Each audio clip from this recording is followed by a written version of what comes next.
Well, we can go ahead and get started now. And then for anyone else who's trickling in, we're recording this. So we'll be happy to send out this recording afterwards. That way everyone can see the whole webinar. But welcome everyone. Thank you so much for joining. I'm Nicole and I'll be moderating the webinar today.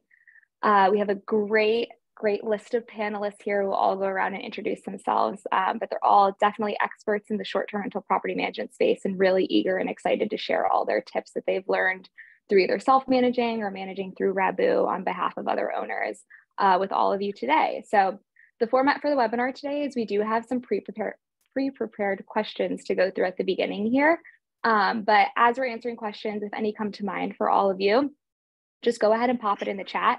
And then towards the end of the webinar, we've left some time for some open Q&A. So we'll be answering some of those questions that come in through the chat. If you end up thinking of more as we're going through those Q&A questions, definitely make sure to keep sending those through.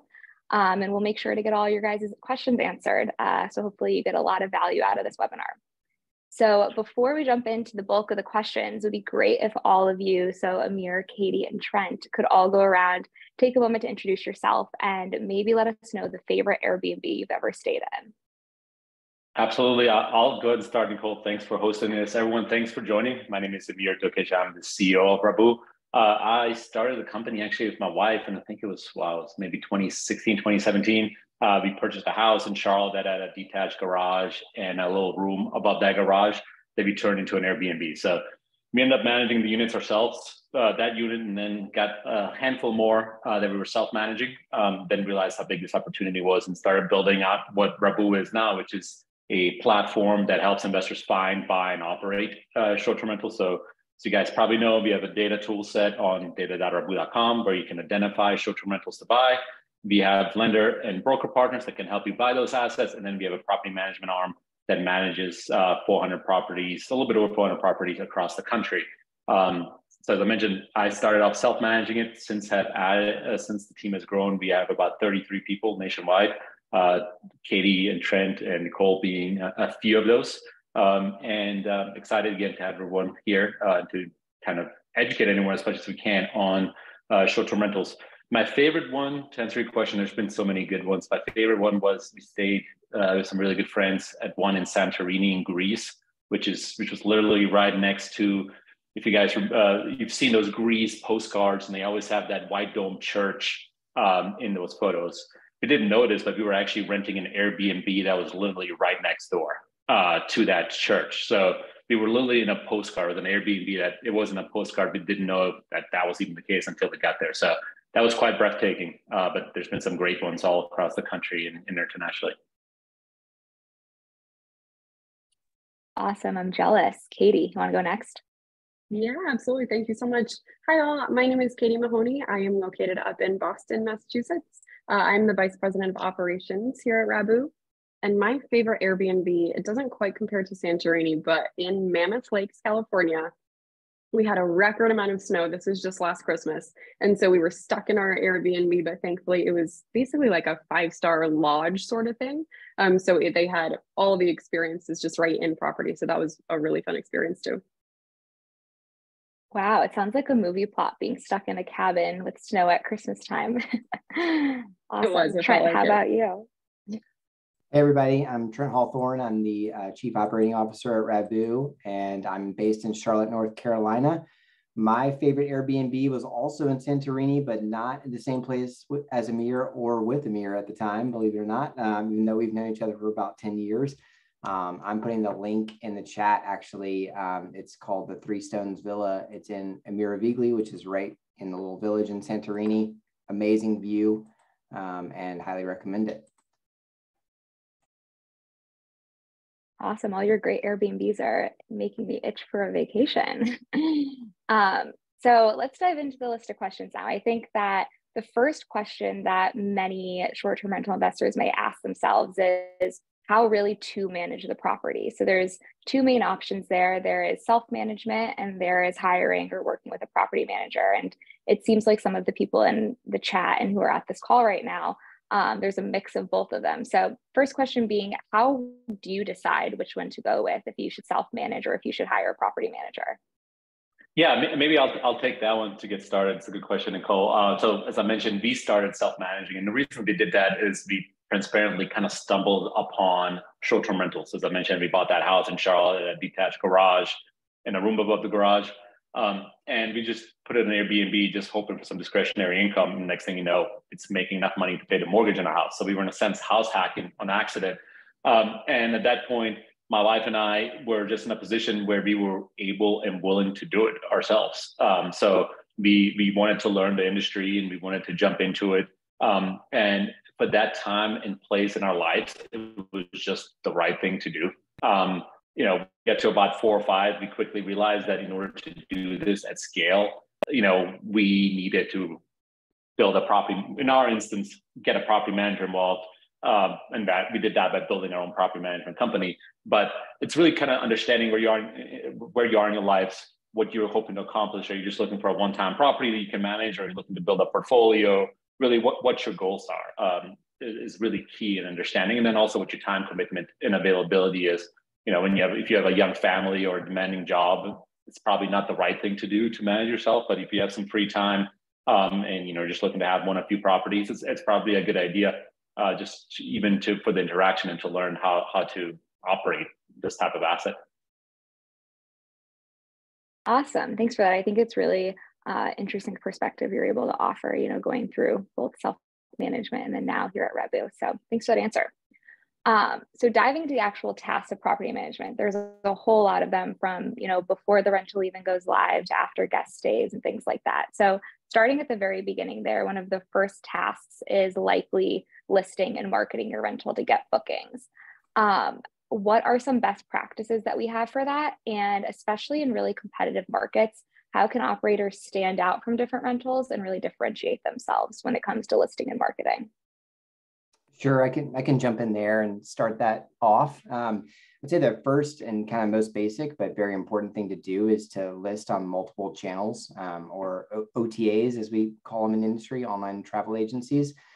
2 really important reasons for that. One is eyeballs. So you just want the opportunity to be in front of more potential guests than one channel would present.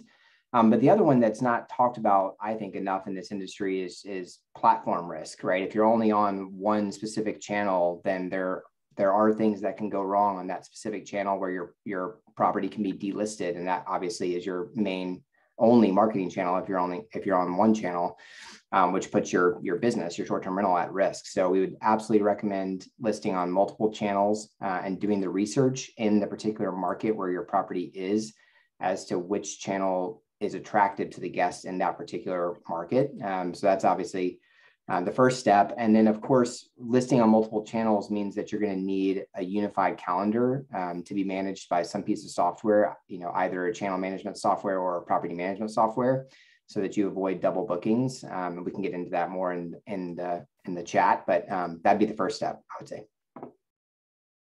And adding on to that, so after you're all set up on the channels, first thing you want to do is get professional photos. So photos from professionals can actually bump your listing by 40% on all the different OTAs. On top of that, also focus on just SEO, search engine optimization. Basically on Airbnb, every listing, every tweak that you make makes it bump up closer to the top of the actual search engine. So when someone's searching for your property, yours will hopefully pop up first. So ways to do that would be going in and actually editing your listing. Doing that daily can actually just automatically bump you up, whether it be just a spelling change or a word change or any amenity change there. And then also just listing out those amenities. So list every single thing that your property actually has to offer, even down to kitchen basics, air conditioning, things that you wouldn't think to list. Super important to list just to get you up to the top of that list. Yeah, and I think those are all great points. I think especially early on, especially if you're self-managing, because if you hire a property manager, they have a lot of those things figured out. If you're self-managing, like when we first started, it's really understanding what technology you need to utilize to really succeed at how you want to operate as an individual, how you as an individual best work. So, do you really need a property management system? Do you need pricing software, which transparently you should have? I'm sure we'll touch on that in a second. Do you want to utilize smart home devices to allow people in remotely? Things of that nature, kind of understanding the process and how you want to manage it, and finding the technology to automate that as much as possible is really important. the one thing I always kind of reference is think of the best Airbnbs that you've stayed at. What did you enjoy about the experience? Did you enjoy meeting somebody, handing the keys? Why did you book that particular property versus another property? What did you like about the experience? Think back to what you saw yourself and liked, like Emily earlier, like being in the Bourbon Trail. Perfect. That's a great idea. But things like that matter. So always put yourself in the position of the guest and make sure to set everything up for yourself so that you would book there, you would automate as much of it as possible. Great. Those are really great tips. Katie, I love the point that you made about, professional photos can increase booking volume by 40%. That seems like a really great upfront investment that just continues to pay dividends. So kind of going on from there then, part of marketing and just operating a short-term rental is a pricing strategy. So a well-informed nightly pricing strategy can surely be the difference between just an average rental and a high-performing one. How does the Rabu team handle nightly pricing strategies? And for self-managers, what's really the best way to go about having a strategic nightly pricing approach? Yeah, happy to jump in there. Revenue, likely the most important topic on this entire webinar because it's the reason that you chose to do a short-term rental strategy versus any other strategy. And it's obviously one of the most difficult parts of a short-term rental, or one of the most difficult parts of this rental strategy, because unlike long-term leases where you can look up, annual rental rates very easily, it's much more difficult to do that in short-term rentals. So to answer the question, Nicole, the way we do it at Rabu is we do use dynamic pricing software, which will, look at demand-based activities in that particular market and change rates for each night very regularly based on how demand is changing. But on top of that, and this is what we would say is probably most important, is that we do have a team of people that look at those rates every single day against comparables for that particular property and actually go in and see how the comparables are changing rates and modify the target property's rate or your rate against what the comps are doing. And that activity is very important because obviously one helps you rank higher in SEO because you're making changes to your listing, like Katie said. But two, more activity just is meeting the market where it actually is on a daily basis and can really drive up your revenue per available night. We've seen that kind of activity drive revenue up 30 and 40% being that active. And we have a team of people, like I mentioned, that are doing it. So we have a revenue team of, Fabio, Tino, Julia, and Nancy, who are looking at these rates every day. And it's a very important subject. So highly recommend, dynamic pricing software, but it's never going to be enough. You need to go in and change rates actively like our team does. And of course, doing research about the particular market and events that are happening in that market and length of stay in that market also play a factor.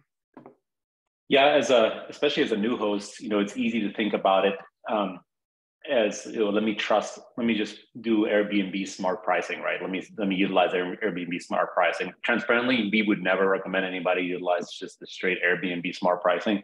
Airbnb, they even tell you in some of their kind of publication is that they want to drive as many bookings as possible. So their prices are usually much lower than you can earn.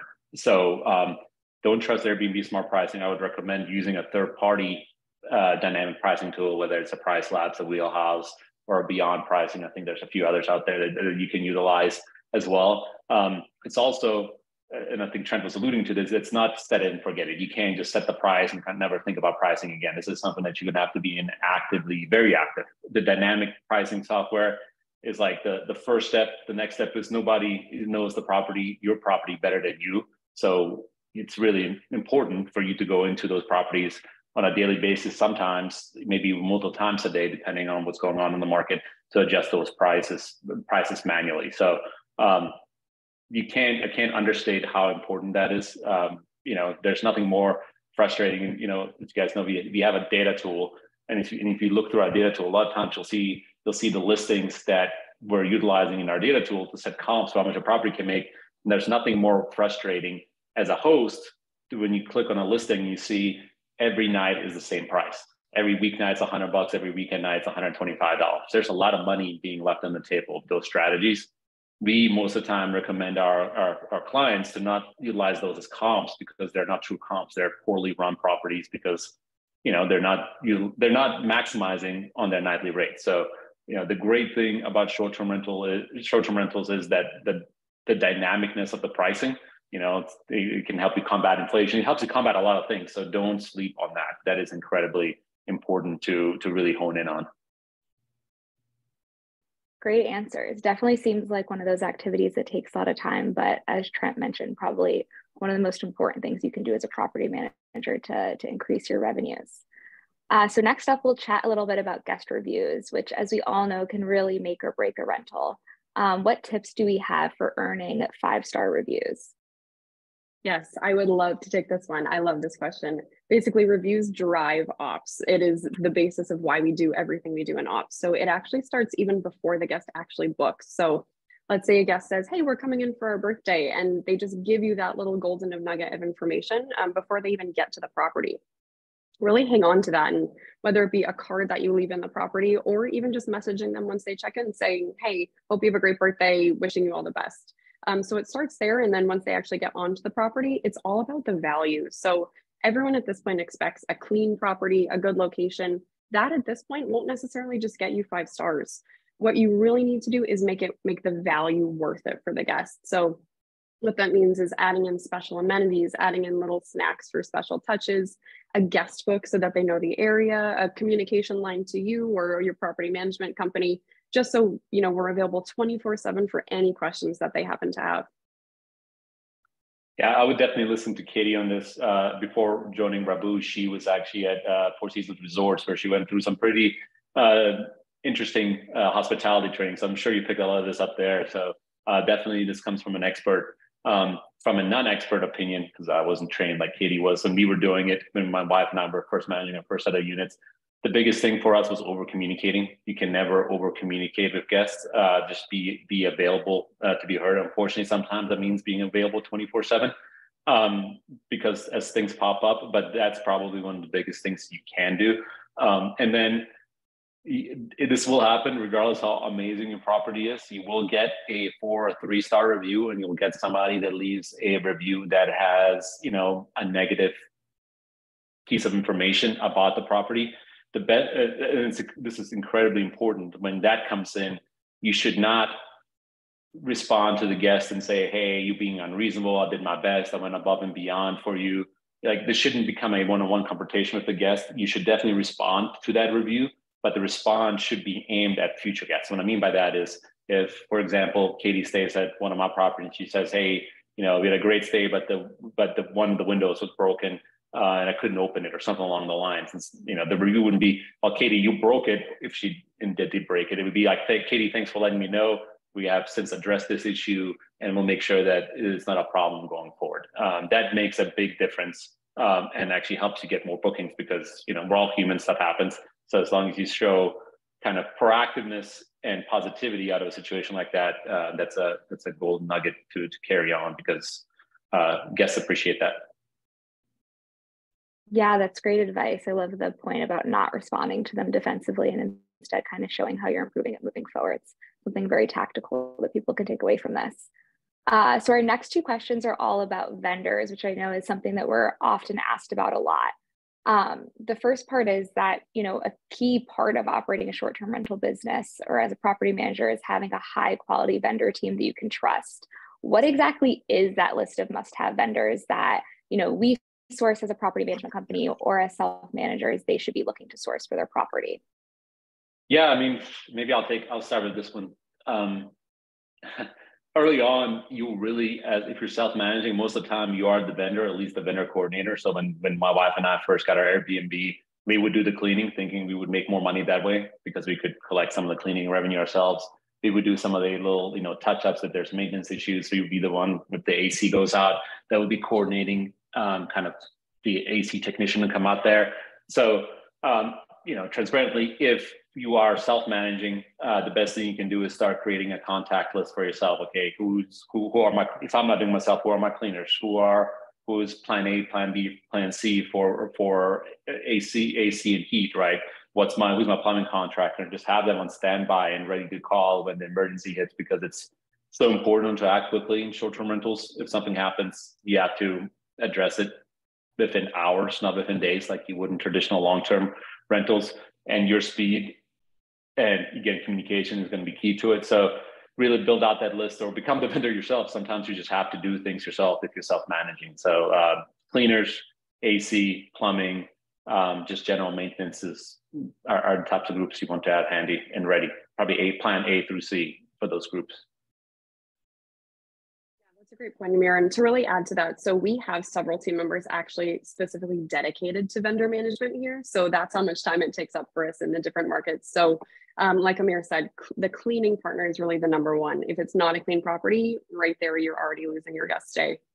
But on top of that, HVAC, plumbing, a pool vendor, a hot tub vendor, snow removal, if you're in one of those markets, lawn care, if you're in one of those markets. So there are really dozens of vendors that you have to have on standby, just ready to help out at any moment. Yeah, great answers. And it sounds like there's a few that kind of span all properties, and there's definitely some that are more specific to some properties rather than others.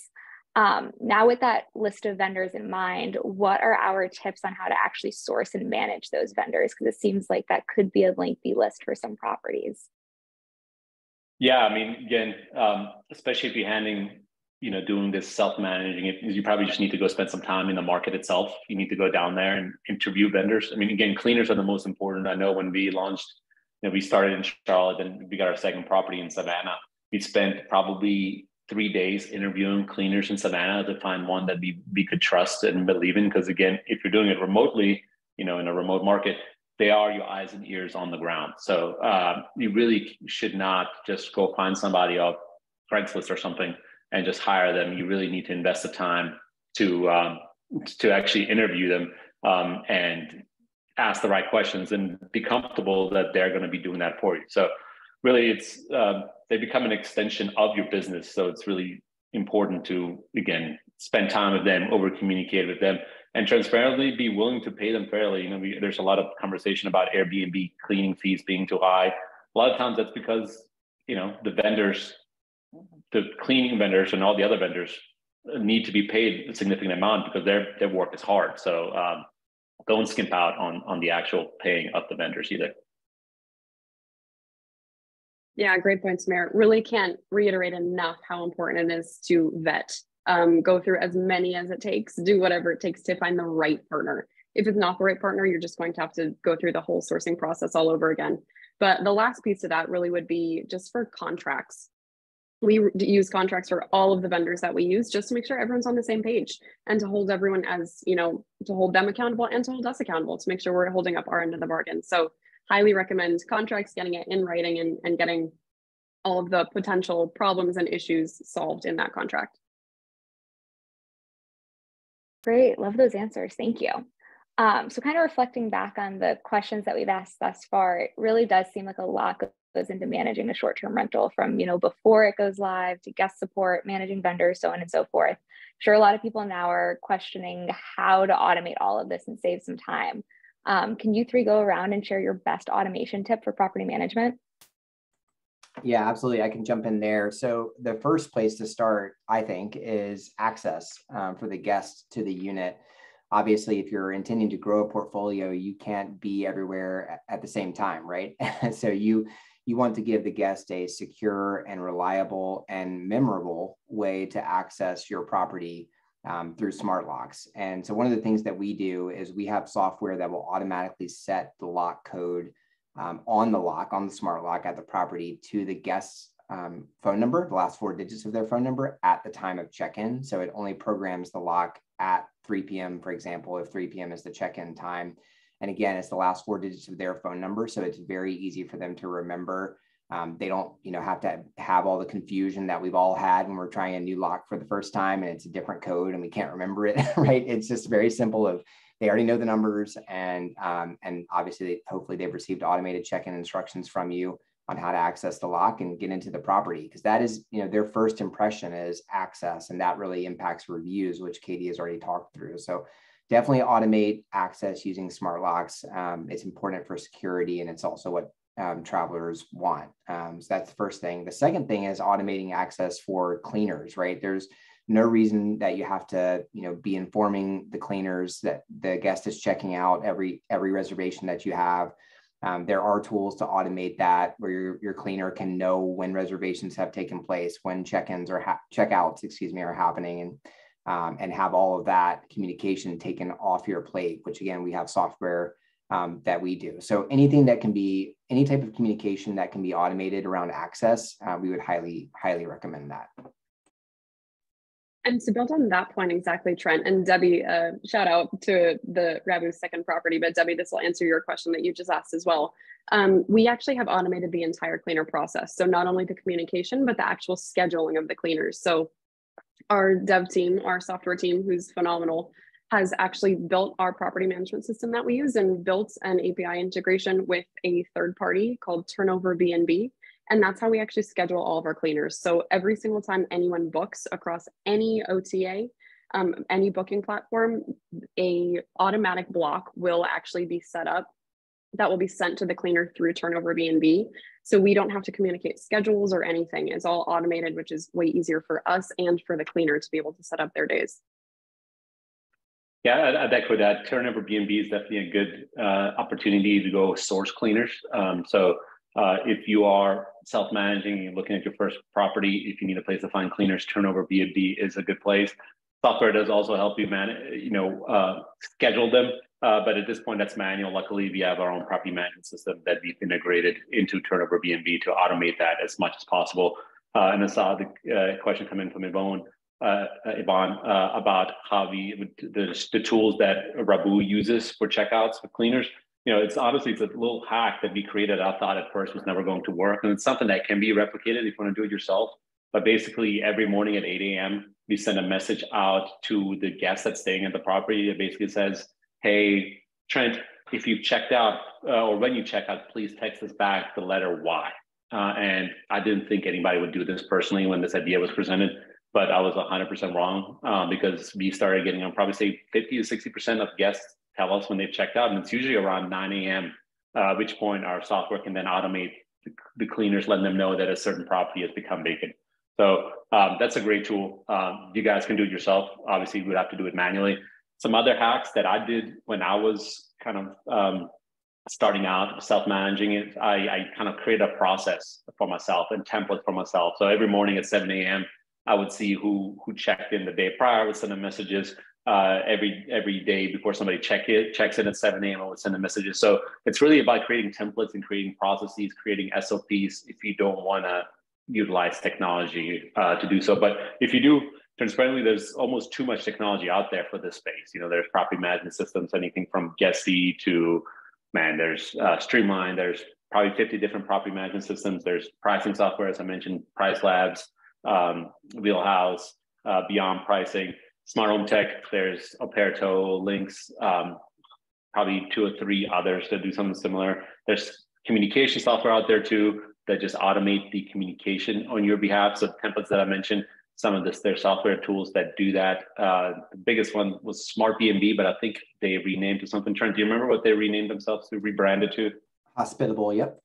Hospitable, yeah. So they've been a pretty good kind of tool for kind of automating communication, which is good to have. But really, there's a lot of tools out there. Really, Hospitable. Thank you, Christina. There's really some. You really need to spend some time if you want to automate this as a self-manager, digging into all these tools and figuring out what works for yourself. Now, there will be some limitations there, but there are tools out there that you can utilize in order to get that achieved. Awesome. You just teed up our next question really well, Amir. I was going to ask, what are the different types of software that exist for automation, and are there a few that stand out among the competition? Yeah, I guess I did mention the few that stand out that I would definitely recommend. Turnover BNB to source cleaners. We still use them some internally. Wheelhouse for pricing. We still use some for our initial dynamic pricing internally. I know some people like Price Labs a lot. Transparently, we don't use them that much. Trying to think what else would stand out. Again, I mentioned Hospitable, formerly Smart BNB, that had some pretty good traction. Those few are the ones that kind of stand out. But really, there's a plethora of tools. There's all kinds of new software programs popping up as well. There's now financing popping up for short-term rentals. So there's a lot of opportunity in this space. It's definitely something that's growing. I think the challenge for somebody that is self-managing is really understanding how they want to manage things themselves and who they want to become. Again, it's always kind of goes back to the core of my question. Are you, looking for a few properties that you can generate some, returns from? Or are you looking for a lot become a real estate investor? And if it's the latter, I would recommend looking for a management partner. The sooner the better. Yeah, to jump in there to Amir's point, what we found ourselves and what many people who get into short-term rentals, even with a few properties, find is that you end up with this technology stack of off-the-shelf software tools that are expensive. They add up, right? And they're often clunky. They're not integrated very effectively. You're having to go to different tools to do different things, and it becomes really inefficient, expensive, and again, not the best experience to manage. So we ended up building our own software stack with some integrations with some external tools, but primarily everything that we use at Rabu to manage properties is internally built by our engineering team that Katie referenced earlier, James and Justin, and it's been very helpful for us to scale. Honestly, we could not have scaled to the level where we are without that. That's been critical because you just end up with this Frankenstein set of tools that is honestly very difficult to use. Yeah, that's a really great point. Thank you for sharing that story about kind of the transition that we've had to do internally as a company as well. So after hearing all of this advice today, like I mentioned before, there's definitely a lot that goes into managing short-term rentals. Some people may be curious about outsourcing to a property management partner. I'd be interested to see if you guys can go through kind of what some of those pros and cons are of partnering with a company maybe like Rabu or self-managing rentals. Yeah, my biggest pro for self-managing is really understanding the space, understanding what guests are looking for, understanding what makes a property the best, understanding really even what to expect out of your property manager. Nothing beats kind of hands-on experience and kind of living the life and seeing what the process is like. So that was honestly one of my kind of biggest takeaways from when we first started self-managing, is really understanding the opportunity at hand. At that point, as I mentioned, we had the capacity between my wife and I to do it, and we chose to go down that route, and it worked out well for us. So we got to the point where we decided we wanted to turn into a property management organization. But the best kind of pro from my perspective on the self-management is that you actually get to learn the industry, you get to realize if it's for you, and then you get to know if you're looking to grow your portfolio, what is successful and what isn't, adjust to your growth that way. Yeah, and to jump in there, I would say several of the pros of using a property management partner like a Rabu or any other property manager in your particular market is scalability, right? So you're able to work with that partner, especially if they have nationwide coverage like we do, to move into different markets and not just have properties in either the same market where you already are, or maybe one remote market where you can easily get to, right? Because those markets may not have the best returns. You may want to, if you're becoming a real estate investor, like Amir was referencing, you want to go where the returns are highest, which is not necessarily where you are. The other benefit is that rather than having to pay for all these off-the-shelf software tools and then put your own time into managing the property, obviously a property management company will charge you a percent of revenue is typically what that business model is. But you're getting not only the on-the-ground support, but you're getting everything else we've already talked about on this call, plus the software stack that manager is either paying for or has built themselves, like we have built at Rabu, right? So there's going to be cost around owning a property, right? It's either you're paying for the software and your own time, whether it's factored into your financial model or not. And so property management companies just sort of make the cost, in my mind, a bit clearer, right? You just it's priced into what your expenses are. Great answers. Definitely interesting to hear some of the different arguments for self-management versus property management. So I have two fun and quick questions to wrap up this portion, and then we'll jump into some open Q&A. First one being, can each of you share your just ultimate top property management tip that you've learned either through your experience of self-managing or through working in property management at Rabu? Yeah, I can jump in there. Amir did reference this a little bit earlier, but this one was a really surprising and important one, which is that guests will tell you when they check out if you ask them. And that can be really important, right? Because If you know that the guest checked out at 9 a.m., then you don't have to wait until checkout time officially, which could be 11 or even 12 p.m. in certain markets.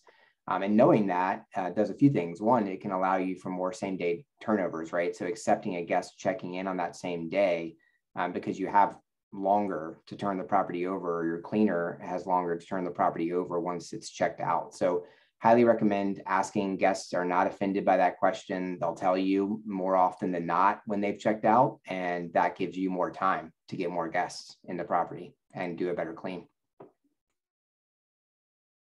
Yeah, that's a great one. On my end, it's really put yourself in everything that you do, put yourself in the guest shoes. Would you enjoy, or would you like to be treated the way you're getting ready to, either set up a property or communicate with a guest?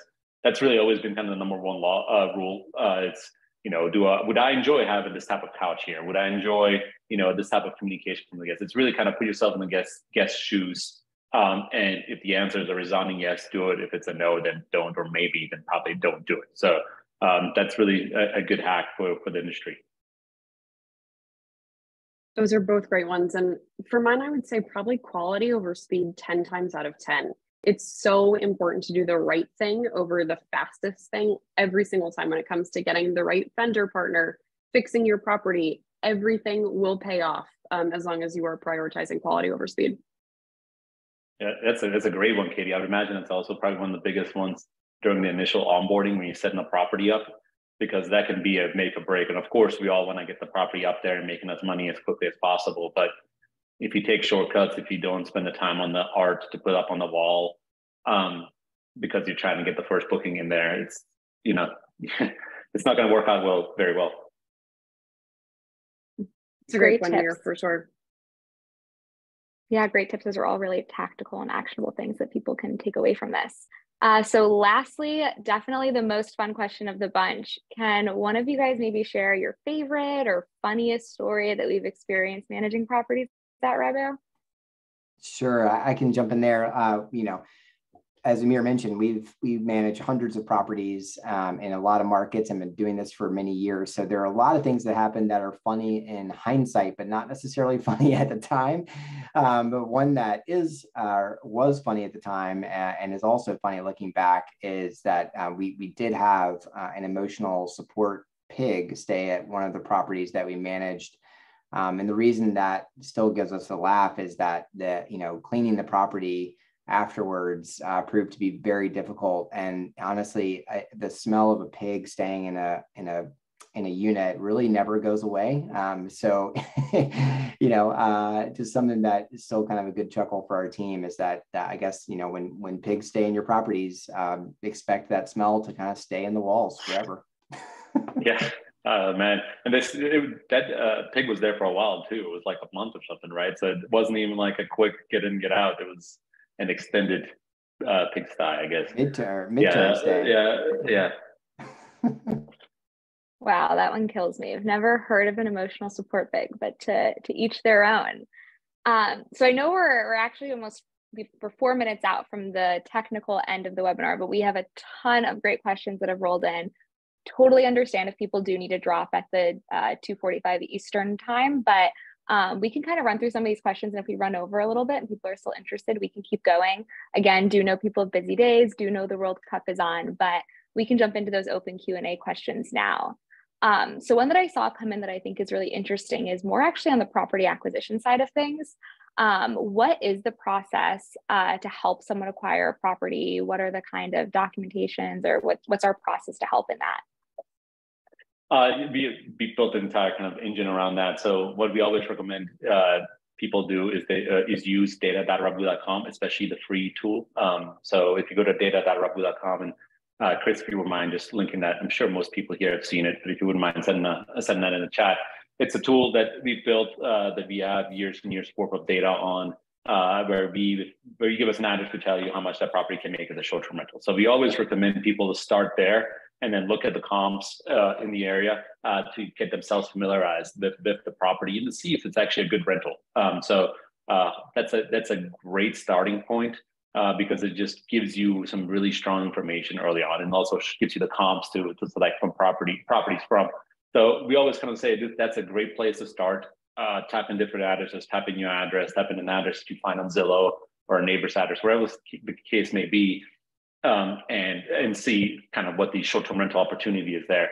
Once you've done that, if you really kind of are thinking about taking this seriously and are ready to invest, we do have it's a paid product, but it's the rest of our tool set that includes market data, where we have a really deep breakdown in each market of what properties are performing the best, what amenities performing the best. Incredibly powerful. So you know what type of properties to look for and what markets and what amenities to add.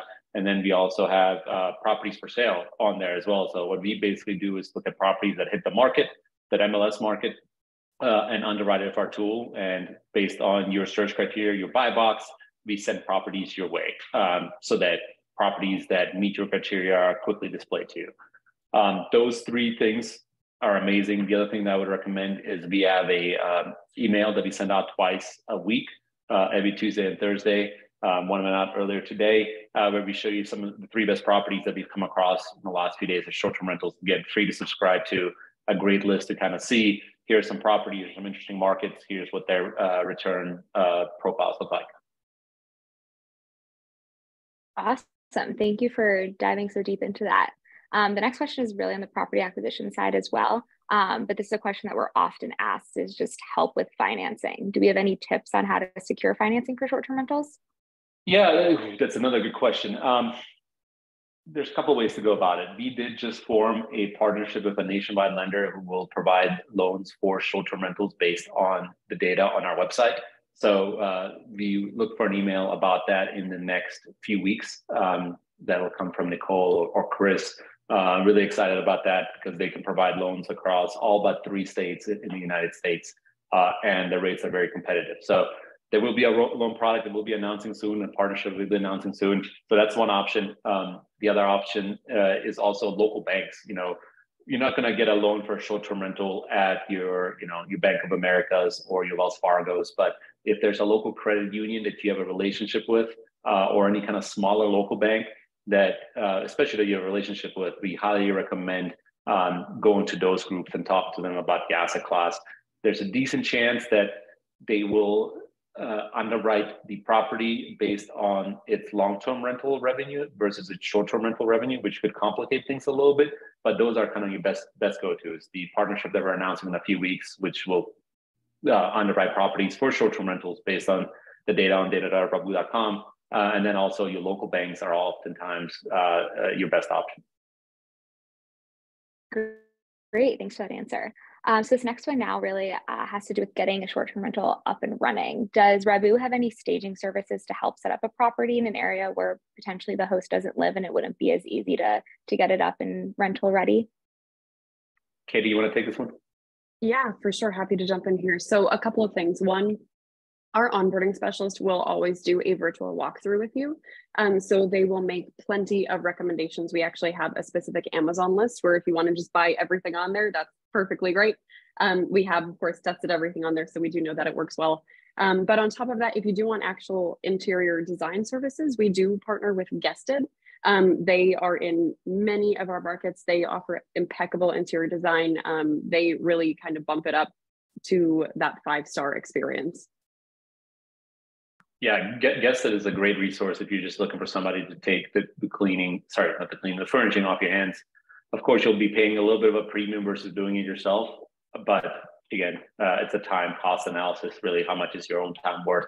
And oftentimes, especially stuff like this, it's just smarter to move with a group like Guested. There's a few others. Full House is another one that I can think of, but Guested is the one that we've had the best experience with. Great. Yeah, I can say from experience of seeing those units from Guested that they are pretty nice. So the next one here is around different booking types, I suppose. Is there a good strategy that we can disclose of securing and getting midterm bookings? I'm happy to try to take this one. Midterm bookings are kind of, what's the best way to describe it? It has to be a strategy that you look at, first, versus accidentally, right? And what I mean by that is you can't expect to get midterm bookings if you're allowing a 2-day booking 3 or 4 months out, Right.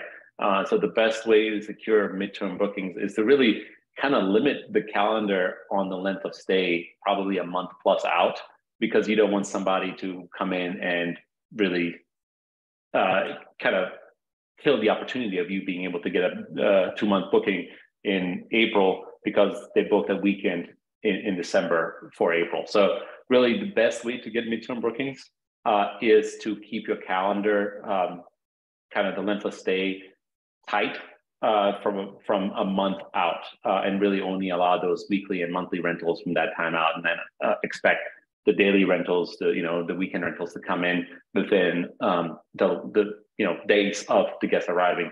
Transparently, with Airbnb especially, it's quite common that most bookings do happen within 2 weeks of arrival. So you're really not losing out that much revenue potential. So the best way to do it, again, don't allow short-term bookings a month plus out. Yeah, to add on to that, being intentional is exactly what you need to do, which is what Amir said. But also, of course, offer discounts for monthly stays and look at that ultimate paid rate and sort of do the analysis of, okay, if I have a discounted monthly stay at this particular rate, how many nights of occupancy as a short-term rental would I need and at what rate to match that same revenue figure, right? And I sort of have a sensitivity analysis and think through wear and tear and other implications for longer term stays, and just do the work of understanding the financial output. But midterm stays can be a great way to earn a lot of revenue, especially in markets where there's a lot of nomad travelers and remote workers that are excited to go places and sort of live on Airbnb, if you will, versus have a long-term lease. Yeah, a couple of notes real quick there, just to add a little context. We have some markets that we work in that we only allow monthly rentals, and those perform really well. Another kind of really anecdote here, when COVID hit, we had probably $200,000 worth of bookings eliminated over that kind of, I think, it was Friday the 13th, March 13th weekend. It was St. Patty's Day weekend, I think, if I remember correctly. We had most of our bookings basically got canceled because Airbnb came out and said, hey, because of the COVID pandemic, because of the lockdowns, we're going to allow anybody to cancel future reservations and get a full refund. So sure enough, over the weekend, we lost hundreds of thousands of dollars. So we were in scramble mode. So what we ended up doing is we ended up creating a brand new Airbnb account where we recreated all our listings before all the reservations, those listings were even canceled. And we required anybody that booked those listings again to be for a few weeks or a few months at a time. And we were shocked when we set record. I think at one point in we're like 90% occupied and performing really well. And that's because we were intentional about driving those type of bookings. We didn't allow anything less than a few days, which transparently at that time, there wasn't a lot of couple-day travel, but it really surprised us. So if you're intentional about it, there's an opportunity there, but you have to be really intentional about it. Intentional is a good word to use. Another hack there is to list your property on Zillow and just get inquiries for it there as a furnished rental, and then you can transition somebody to go book on Airbnb from once you sort of have that inquiry and you're messaging with that particular guest. That was also a strategy we used pretty effectively during COVID. It does cost a little bit to list on Zillow, but it's a good marketing engine. And yeah, sorry, go ahead, Katie. Go ahead. Oh, thank you. To answer your question, Stanley, this also does relate. Basically, furnished finders is something that we're also on as of recently, and it is quite a bit of travel nurses are extended stays for the most part, and not so much families and vacationers. It really is, those people traveling for work, and quite a few travel nurses as well. But furnished findings is great. It does cost per listing, but it does basically bring in inquiries for at least 1 month terms. Yeah, the other thing to add, we actually have, one of them is on his own call. We do have a few team members that, because Rabbu is a fully remote company, people can work from anywhere. So Nicole, for example, she spent, how long were you in Europe, just traveling, staying in different Airbnbs for weeks at a time? It's something that's become much more normalized, kind of the nomad lifestyle. Nicole does it. We have Julia who does it as well. Hari does it on the team. because of the remote culture, people now have the ability to travel and go live in cities for a few weeks or a few months at a time. So it's becoming a real thing. I would probably comfortably say that one of the biggest kind of abilities for Nicole and people like Nicole to find places to rent is there's not enough supply of that type of property that's available. So midterm rentals are here to stay, and I think they're only going to grow going forward. Yeah, I can even provide some insight into how I look for Airbnbs to stay in as like a consumer for midterm rentals. I know two things that are, or I guess three things that are really important to me that I always try to like filter out for an Airbnb is people who disclose their Wi-Fi speed. To Amir's point, I was in Europe all summer. And one thing that did not register to me before going was that like Wi-Fi is totally different there. And we definitely had some snafus while we were there with some slow Wi-Fi. So moving forward throughout the rest of our travels, we really filter down for Wi-Fi speed. And that's actually an amenity that you can list on Airbnb is your Wi-Fi speed. How many megabits per second is the download speed? Something else that I look for is dedicated workspaces. And the last thing is, and maybe this might be more relevant to some people than others. Some people like to eat out a lot. I personally like to cook at home a lot. So Airbnbs that have kitchens and are fully stocked with like pots and pans and things like that, that's something else that I look out for as well. And that, to Katie's point earlier, can really improve your SEO optimization from an Airbnb listing perspective. And also it just really positions the listing in the mind of the traveler that it's a great place to spend time to make home, and that they'll have all the basics that they need, because not pots and pans don't fit into travel suitcases. So from a traveler perspective, those are some of the things that I look for. That's good stuff. Yeah, absolutely. Awesome. We'll do a few more questions here as we wrap up the hour. This next one is a bit of a quicker question, but are there any OTAs that we recommend listing on besides Airbnb and Vrbo? Yes, I think Trent absolutely. alluded to Zillow. Yeah, go ahead, Katie. Yep. Oh, thank you so much, Amir. Sorry. Yes, Zillow is great for monthly renters, as is Furnished Finders. But we also always recommend Booking.com, Expedia, and Hotels.com. You can use, of course, a channel manager for all of those, so you can only have one listing on all of those, which is great. But the more you can get on, the better, just for exposure purposes. Also, one thing I would point out there is we get a lot of questions about direct bookings, and that's a kind of hotly debated topic in the industry. And by direct bookings, meaning you set up your own website or booking engine, right, to take bookings from the guest directly, not on a channel. We do, because we have good experience in the industry, we do take direct bookings. It is not the majority of our strategy, and it's not a strategy we honestly recommend for most hosts, because there are a lot of risks that come with it. The channels like Airbnb do provide a lot of protections for you as the host or you as the short-term rental owner that are meaningful. And once you get outside of that ecosystem, when things go wrong, it is much more on you, and you have no support. Things like evictions of guests, or anything that basically happens that isn't a happy path stay, right, can be challenging with direct booking. So it is a part of our strategy. We do it for certain units more than we do for others, but certainly something to point out that it does carry its risks. Great, thank you. Coming up next is more about markets for different short-term rentals. What do we consider a competitive market, and what are some of the metrics that we use to evaluate the competition within a market?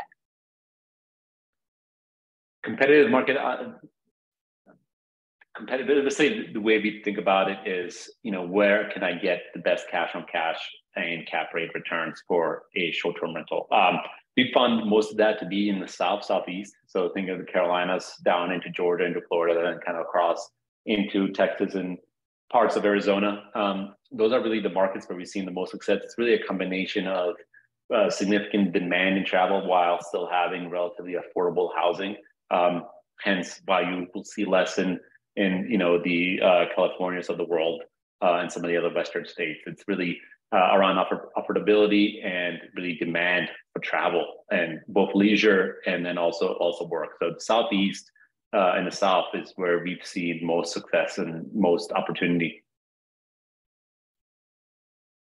Great. And then we will close it out with one more question. I know that there are a ton of other really, really great questions in the chat, and we really appreciate all of your interest in this topic. And we'll be sure to follow up with people and give them our answers to those questions. But for the sake of time, this will be our last question. I know Trent mentioned earlier that we built a lot of our tools that we use for property management. This individual was interested in if we sell our custom property management tools. Great question. We don't. We have somewhat in the past. We don't now, but you never know. Right now, we use it to provide the best service we can to our own property management clients. Great answer, and that kicked off the end of the call very well. I know we've come up on the hour now. Many of you have stayed on for 15 minutes past the scheduled time, so I really, really appreciate that. And I know I can, everyone on this call can echo that as well, the panelists. Thank you so much for coming. We really hope that you got a lot of value out of this call and learn some tactical tips that you can implement in your own processes, either now or if you're still looking for your first short-term rental, and how to maximize that revenue and minimize your time hopefully spent on it. As I mentioned at the beginning of this call, this has been recorded, so I will be sending out a follow-up email after this call with the recording. And then in addition, in that email, there will be a link if you are interested in getting a free property management proposal from Rabu, just to kind of see how much revenue we could help you earn. We'd love to chat with you about that and tell you a bit more about our services. All of that will be in the email that'll come out later today. But I know I can speak on behalf of myself and the rest of the panelists on the call. And I say thank you so much for joining, and we really hope that you enjoyed this webinar. Have a great day, everyone. Thank you, everyone. Thanks, everyone.